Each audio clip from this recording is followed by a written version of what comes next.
Hello guys, good evening. Ibo-voice over ko na lang ito kasi para hindi na makasama yung mga music para hindi siya ma-restrict. So ayan, bilang Asheret,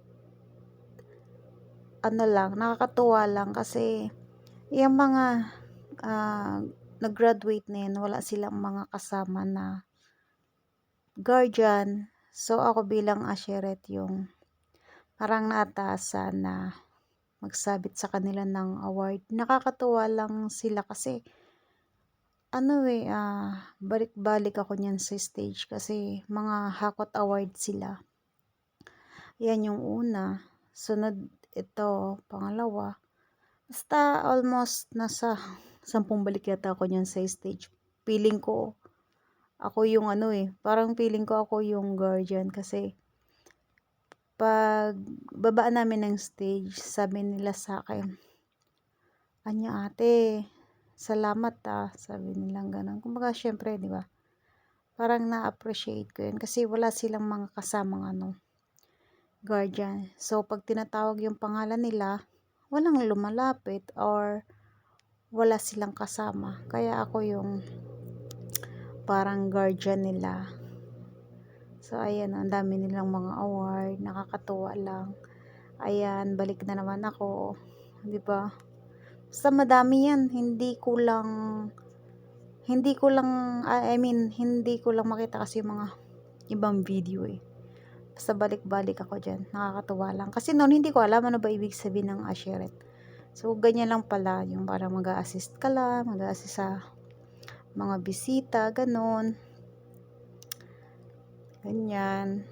'Di ba? Feel na feel lang.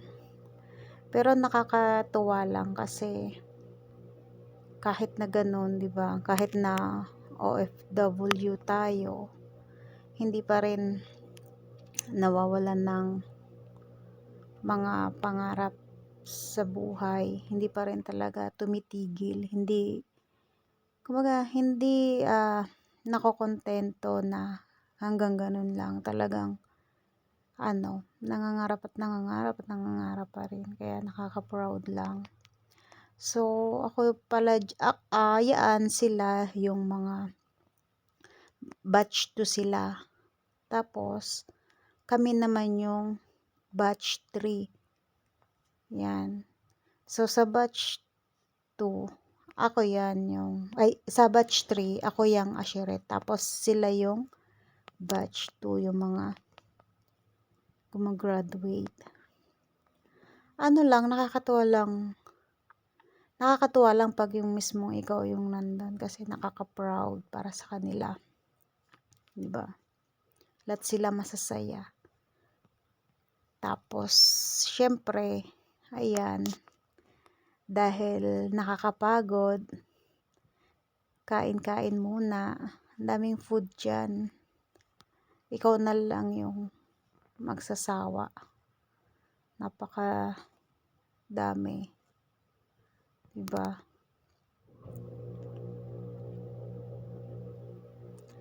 And, ayan, may mga pictures din kami. O, diba? Ang dami naming mga remembrance. Nakakatuwa lang. O, diba? Feel na feel. Wala lang. Bye-bye everyone.